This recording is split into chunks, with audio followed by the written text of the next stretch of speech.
Welcome to this Windows Computer and Technology channel. And someone asked me to talk about something that I also read about quite a lot in the last few weeks and months. And it's the rise of problems that affect the most basic functionalities of our computers. So in this graph, what you see here is that the way that our computers boot up. So most modern computers today, once the device is powered on, there's something called a firmware bootloader. The firmware bootloader is a piece of code that actually will just enable everything in the hardware and go and check the UEFI and turn on and actually have the UEFI continue its boot process towards making your PC boot up. And also, the UEFI is firmware. It's also a piece of code that's in a chip. Now, this, once the test done and everything verified, will actually move on to the Windows Boot Manager. And this technically should, with the secure boot feature of Windows, keep things safe and make sure that you boot the computer correctly. And will boot then to Windows and have your computer working in general.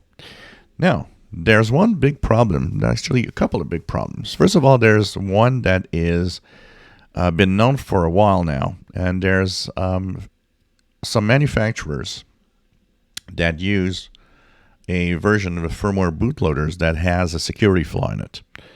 And that security flaw actually gives the possibility of some bad guys to induce code here that would actually infect a PC while it's booting up without your security software ever being able to do anything about it and not even detecting it. Another thing that is worrisome, and that one is really something, is the increase of motherboards that have UEFI that are infected. So when you boot, the UEFI actually will send malware to your PC. And the thing is there's nothing you can do about it. It's embedded in here, and it's very difficult, in some cases almost impossible to remove.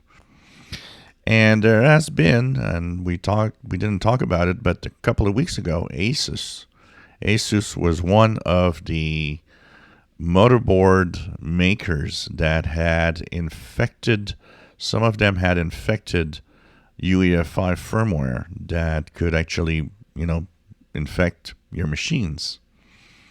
And this is really, really scary, because when you start fiddling and infecting the boot part of your machine before anything has ever been done on your PC yet, it's something, because that just is almost undetectable.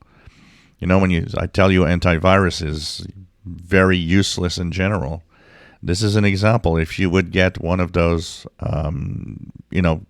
malware, well, of course, malware, the first thing it's going to do is break what detects whatever in your antivirus, but still make it so that, oh, well, it looks good. It's working like it looks like I'm protected.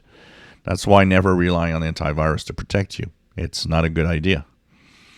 It's also scary, because these are types of malware and of problems that are extremely difficult to remove or fix in any way. And many security researchers are saying, this is becoming a huge issue. Kind of telling us that, we're going to have to eventually find a way that to really check the manufacturing to make sure that at some point in the process of making the motherboards, and, when they're programming all of this, those firmwares, that there's not a third-party component that, without you knowing it, injects some bad code in it. So this is scary stuff when you think about it, and hopefully it could be mitigated, or at least there's some way that manufacturers.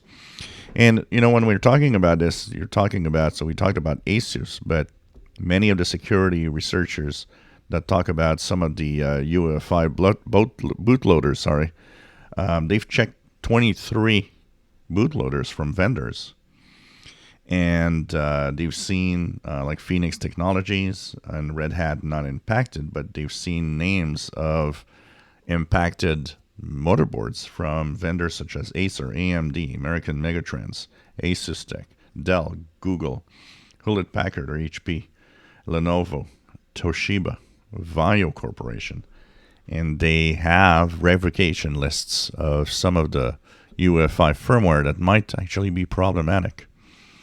So this is going to be a story to follow because imagine you just go on the store, you buy a PC, and it's already infected in the bootloader or the UEFI firmware, and you don't even know about it. You haven't done anything. And this impacts not just Windows; it impacts every single operating system. It's it's a problem for Linux, it's a problem for Mac, like it's a problem for Windows. If you enjoy my videos, please subscribe, give us thumbs up. Thank you for watching.